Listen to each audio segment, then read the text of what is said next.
we doing tonight? It's actually day 13. I think in my video yesterday I said it was day 13, but it was really only 12. Not like it really matters, but I should correct anything if I come across it. A tough couple days. Wife being away now. She's been away for about five or 6 days, and another day and a half before she gets back. So, it just gets very overwhelming with the kids. And then you wind up looking to punish, you yell, you do something, then you feel guilty, feel bad for them. But you do have to hold the line on discipline. You do have to hold the line on what is okay or not. It's tough for me to recognize what that line is from the way that I was raised. I was raised in a no excuse household, so it didn't matter. No excuses were taken. And, that led me to, reject everything that was going on in the house. But now I find myself, and I can't tell if I'm just gradually turning into my parents, more of my father, and or if that's just, that kids know how to find the way to get at you, and they're practicing being a little bit older, or practicing being like a fully developed human. So is it unrealistic to think that they're working you? Is it unrealistic to think that they're testing your boundaries to see what is okay? And I see it very clearly in my 2.5-year-old who was sick 2 weeks ago, and now if she's doing something and gets a little grumpy, she says, "I'm sick." And I said, "Well, you're not sick. Don't tell yourself you're sick." And she goes,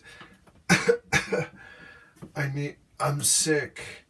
And because she had antibiotics, we give her a probiotic pill, and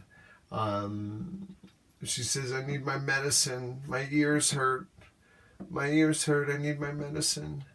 And it's so cute, but she's just like a really crappy liar at this point. And then there's the 5-year-old who is better at it, right? And half the time I'm looking at her tears and I'm just like, these are not real tears. But she is a little girl, so am I just falling into the little trap? Is she actually a little sensitive and I am not able to pick up on it, or just made to believe that they're all little liars and full of crap, right? So I do wind up backing off and trying to just be a little bit supportive, trying to talk to him a little bit more. That's all that I can do. And when I screw up, I apologize. I go back, I tell them that I'm sorry. I tell them why I lost my cool. And that was something that my parents would never, ever do. And that just makes all the difference in the world, because otherwise you just hold on to it, or at least I did. Right? And coming back together. They say that it's not like fighting with your... My wife used to say, we don't want to fight in front of the kids. And I think it was Jordan Peterson saying, like, no, fighting is in front of the kids is, it's not a great thing, but it happens. But the more important thing that should happen is you let the children see you make up. So that's not something that happens later on behind closed doors, and then all of a sudden, like, things are back to their normal, even though you were just yelling at each other or having really tough times.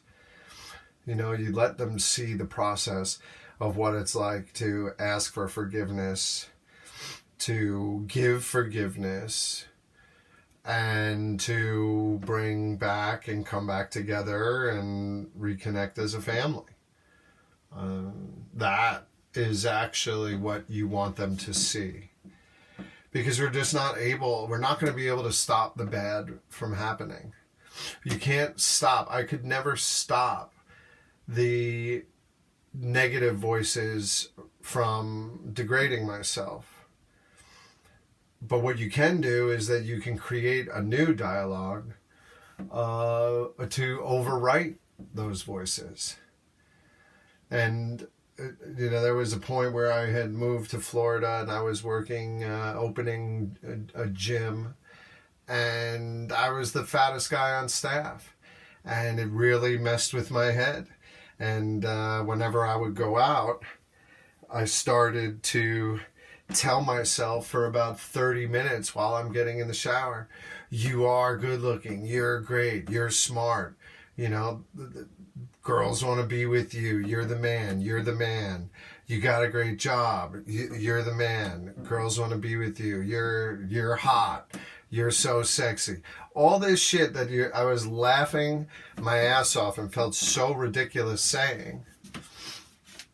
But you know what? After about a half hour of over and over hearing nice things and compliments and all that kind of stuff, I left the house feeling great.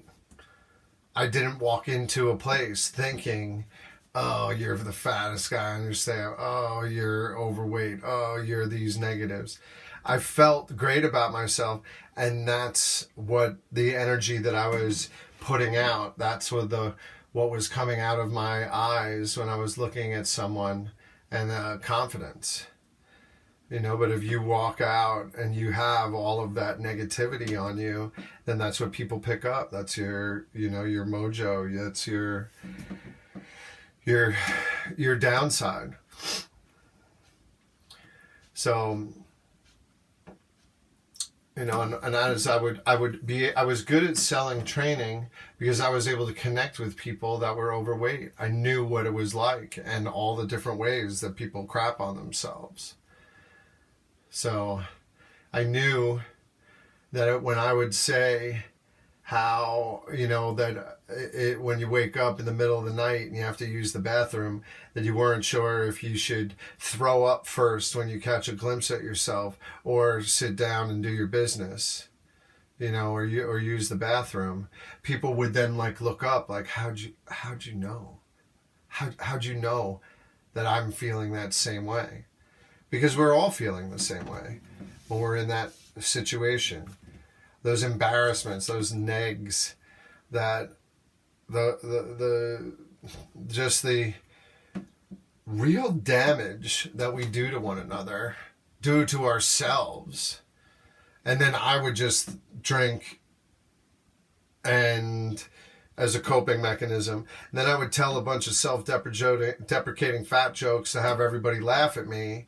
And then as I would drink more, I would then turn my passive-aggressive wrath onto everybody else and treat them like crap and embarrass or humiliate them and things like that. So I thought it was all fair game. If they had a laugh at me, that I'd be getting them back. And it was just repeating these terrible cycles of negativity. So, you know, that'll be the lesson for today. That'll be your actionable item.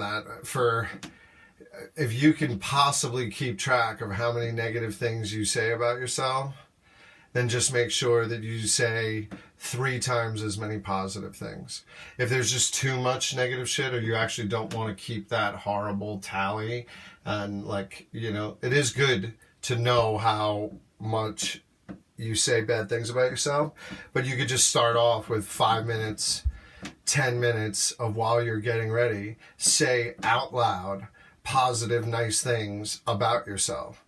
And it doesn't matter if it's ridiculous, whatever it sounds like. Because what's ridiculous is actually standing there for 5 or 10 minutes shitting on yourself. That is what's truly ridiculous. So, hope it helps. Hope it works. It will work. I know it works. It worked for me, and I'm not any extra special person. I'm just a regular person. So, I know it'll work for you. Godspeed.